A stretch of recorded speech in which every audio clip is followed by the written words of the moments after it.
Well, today is May the 18th. No, I'm sorry, 14th. And I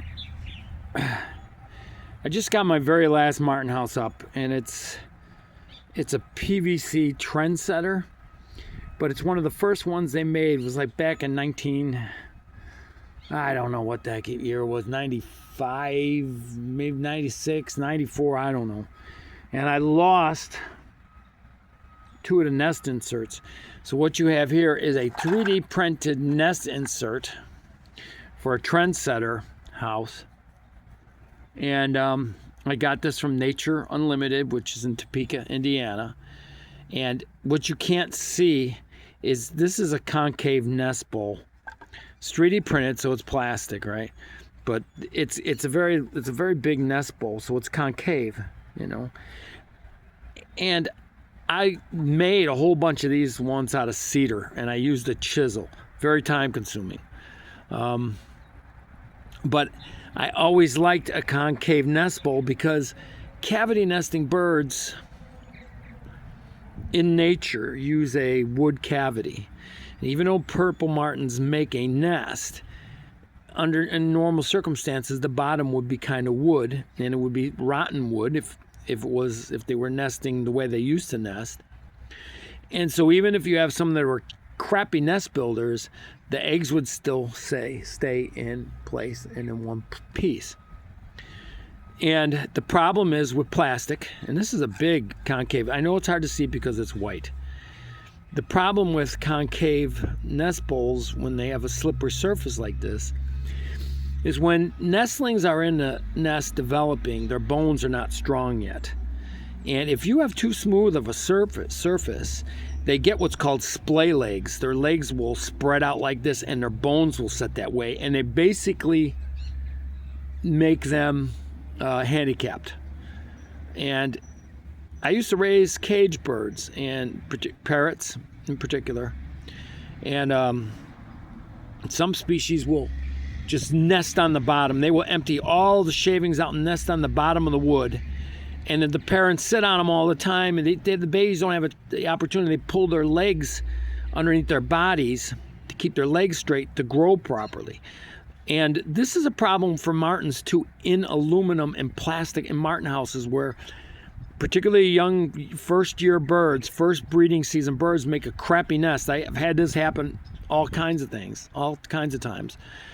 And they'll just throw a few leaves in there, lay the eggs, and sit on them, and then the babies hatch out. And if you aren't paying attention, and there's a lot of martin landlords, God love them, but they're out there and they don't manage the birds. You don't pay attention, they get this splayed leg thing, and if they develop too long like this, where their legs go apart like this, you might as well just euthanize them because they'll never survive. There's a way to fix it, and I think I have a video. I might have a video on that. I have fixed it before with martins. I've fixed it with pigeons. I've fixed it with parrots. But the reason you see this here is to prevent the splay leg. So this is at the bottom of the concave, and it's just a little white caulk that's already dry. And so if they make a crappy nest, or I do a nest change, they'll automatically have this to grip onto on the bottom, and they'll be fine. Man, these things are easy to clean. Now here's the interesting part of it. It's 3D printed. It comes in two pieces. This comes off like this, and it slides in there. And because I'm holding the phone and I can't put this back in, and I actually had to trim about a half an inch off of this. As you can see it's 3D printed. See it's kind of hollow inside. It's very light. But anyway, you need this in there. I don't remember how much this was. I think maybe it was around $10. I'm not sure. But anyway, and this slides right into the nesting compartment. And I needed two. Excuse me. And I decided this is what I'm going to try out. Now, I probably had to trim this because my house is older. You know, so I'm guessing the new ones are probably are made to fit the recently made ones. But anyway, the entrance hole is on this side. Now I've got 2 of these, and the other one that I made, I made a little front facing thing with a hole here to give them added security. You know what? I mean, this is kind of important, especially when you're dealing with owls coming in at night.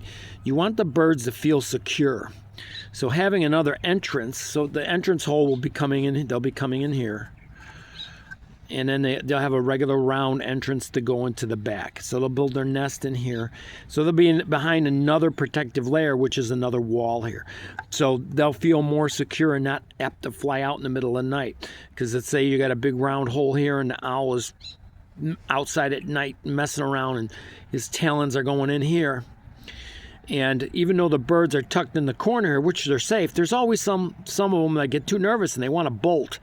But if you get another entrance, you know, another wall here to partition them from that, maybe they're more apt to stay and just wait for it to just disappear. And so anyway, I do have another one I just kind of made to look like that. So I think what I'm going to do is I'm going to try this one as it is and leave, and the modification on the other one, I'll wait and see what happens, and we'll see what kind of nesting success we have out of it. But anyway, this is from, like, once again, I said it's from Nature Unlimited.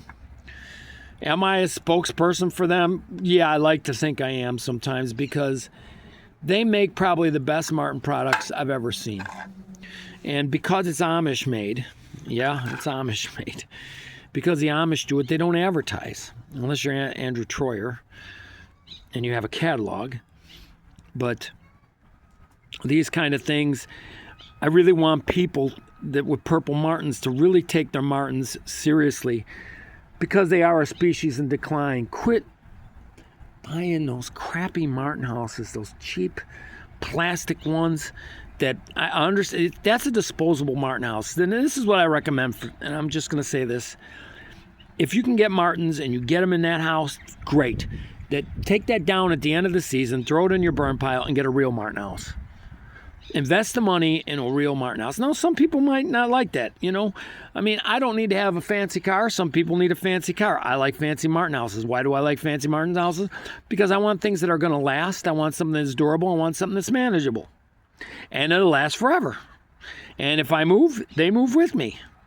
And I take birds seriously. I'm not a bird watcher. I'm more of a bird doer. I'm hands-on with our native birds. I want to see our birds. I take the whole mandate of dominion and stewardship over the earth very seriously as a Christian. And I want to preserve the things that are declining. That's why I love bluebirds, love tree swallows, purple martins, chickadees. This is just kind of how I am. I'm enjoying the Orioles at the moment. So anyway, this is what this is. So Nature Unlimited, Topeka, Indiana. Look them up, Google them, call them up, tell them Rick Cruz sent you. Till next time.